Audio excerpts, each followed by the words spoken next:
of the company's sale of coal to Israel and accused it of indirectly funding Israel's military operations. Footage shows the activists waving flags and banners and playing drums as they march to Johannesburg before gathering in front of Glencore's offices while holding banners such as Glencore Coal Fuels Genocide, Boycott Israel, and SA Jews Say Stop Starvation, Stop the Genocide. Protesters also denounced Glencore for what they described as unethical mining practices in Africa and Central America.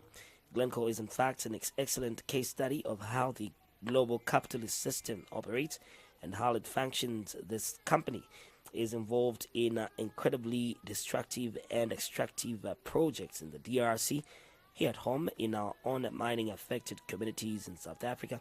An activist said. Now, the activist further alleged that coal exported from South Africa and processed by Glencore is fueling the hateful killing machine of the Western Empire and contributing to the Israeli military operations in Gaza and the West Bank. Glencore has faced repeated legal challenges, including a guilty plea to bribery charges in the UK in 2022. More recently, it has been accused of contaminating water supplies in Mpumalanga province, South Africa. The company has not commented on these latest allegations. The protest comes as Israel intensifies its military operations in Gaza, launching a second major ground offensive and renewed airstrikes after the collapse of the truss. Fresh evacuation orders have been driven further displacement within the besieged enclave, deepening in humanitarian crisis.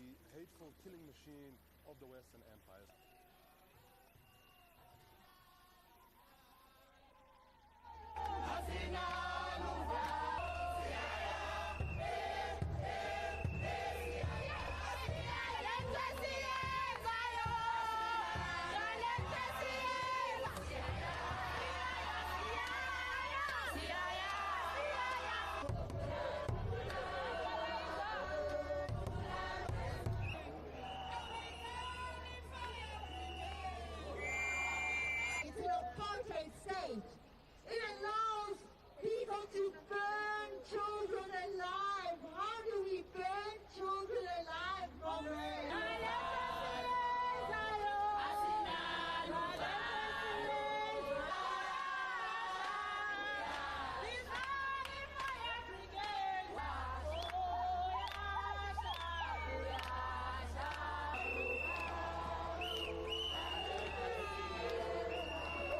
Glencore is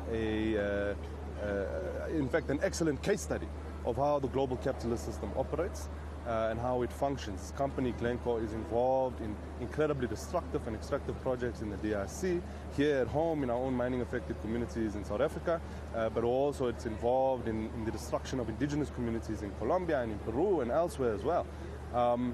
And fundamentally, a lot of that extraction of those critical minerals, and in the case of South Africa, it's coal, it's fueling the hateful killing machine of the Western empires.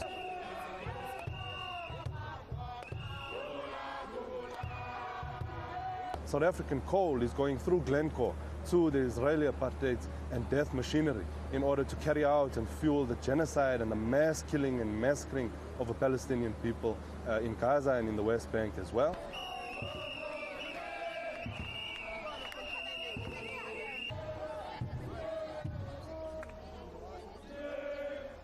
So I'm here today to protest against Glencore because it is financing the genocide in Palestine.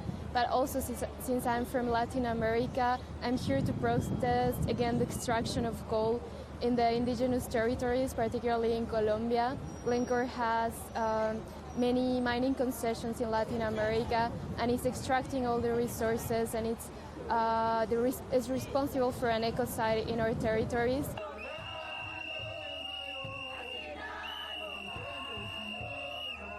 Murdering left, right, and center. While we are talking, bombs are dropping even now.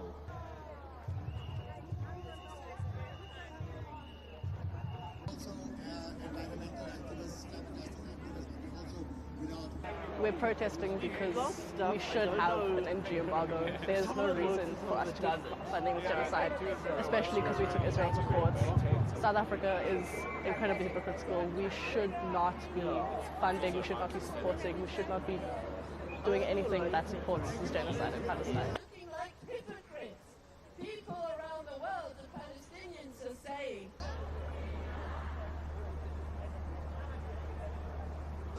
Oh, the government is not doing enough. Hence, we're here to actually persuade them, not government, but persuade them to take action against Glencore for operating in the way that they do.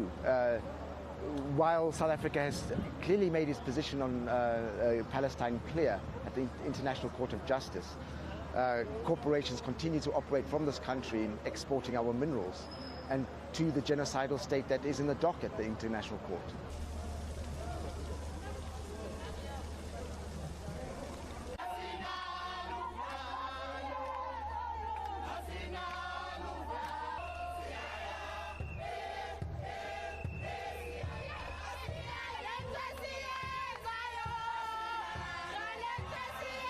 Beginning, thousands flock to historic match with the international football stars in Somali. Thousands of football fans filed the standards of Mogadishu Stadium on Tuesday to witness the historic match with the participation of renowned football legends JJ Okocha, Samuel Eto'o and Emmanuel Adebayo as part of the FIFA-backed peace tour to restore Somali's image.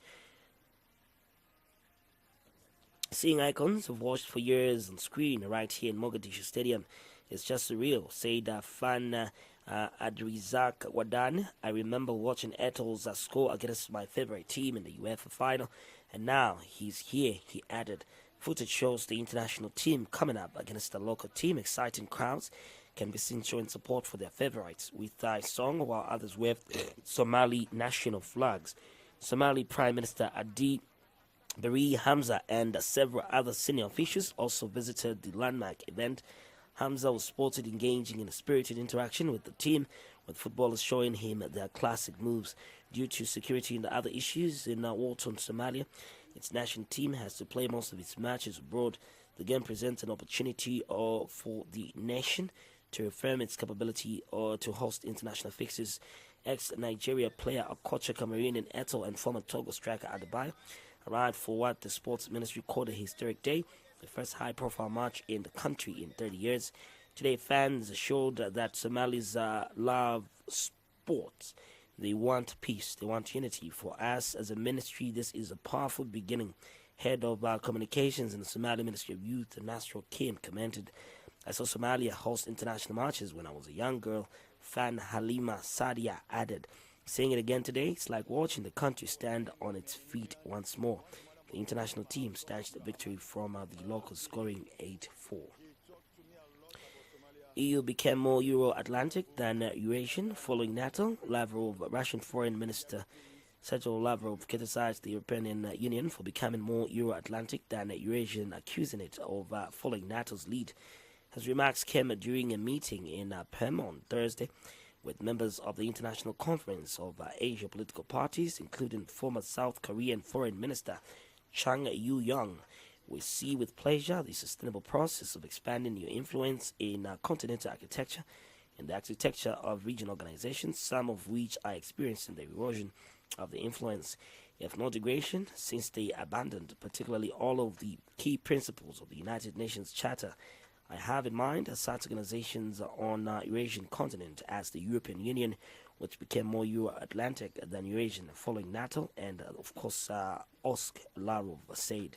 Pakistan MP Mushahid Hussain also spoke at the meeting, stressing that Moscow, Beijing and Islamabad are building a new architecture for peace, security and cooperation in Eurasia. Asia cannot now have any new kind of Cold War or Asian NATO. This militarization of international relations has to end. The future belongs to connectivity and cooperation, Hussein noted. Meanwhile, Chung Eun-yong expressed optimism about the restoration of South Korea's relations with Russia, saying he hopes his party's candidate Lee Jae-myung will win the upcoming presidential election. The first General Assembly of the ICAPP took place in Manila in 2000 and now comprises over 300 parties from 54 countries in the region.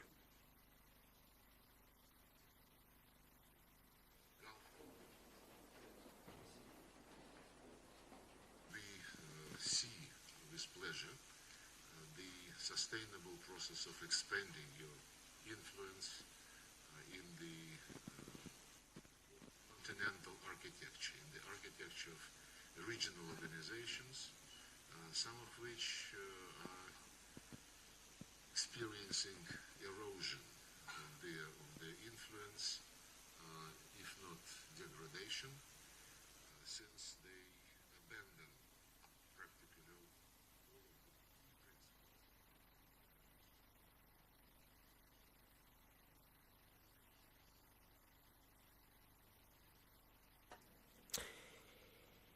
We haven't eaten in a week. Gunfire kills at U.S.-backed aid center. Dozens of Palestinians are gathered at an aid distribution point in the city of Rafah, southern Gaza Strip, amid chaos and deadly gunfire.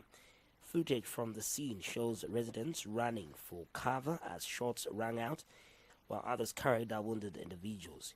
"We came here because of hunger. We haven't eaten in about a week," said Amma Muhammad Abu Dakar, one of the women at the scene. "I have children. One of them is a year and a half old, and he needs food and milk. I came here despite the danger and long distance just to get food." The Palestinian News and Information Agency claimed that 6 people were killed and 15 others wounded. The Israeli military admitted that a military unit fired warning shots to push individuals out of an area located outside the compound. In response to the unrest, the U.S.-backed Gaza Humanitarian Foundation announced a temporary suspension of aid distribution operations in the Strip, citing riots and chaos among crowds desperate for assistance.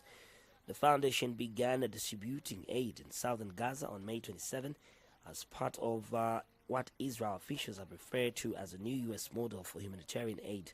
The approach involves exclusive distribution centers set up at the Rafah crossing, excluding northern Gaza from the current phase of aid deliveries. On the first day of operations at one of the centers, dozens of people were killed and injured as hungry crowds surged forward, attempting to force entry into the facility. The humanitarian crisis comes as Israel continues its intensified ground offensive under the Gideon's Chariots operation, with airstrikes reported across multiple areas of the Gaza Strip.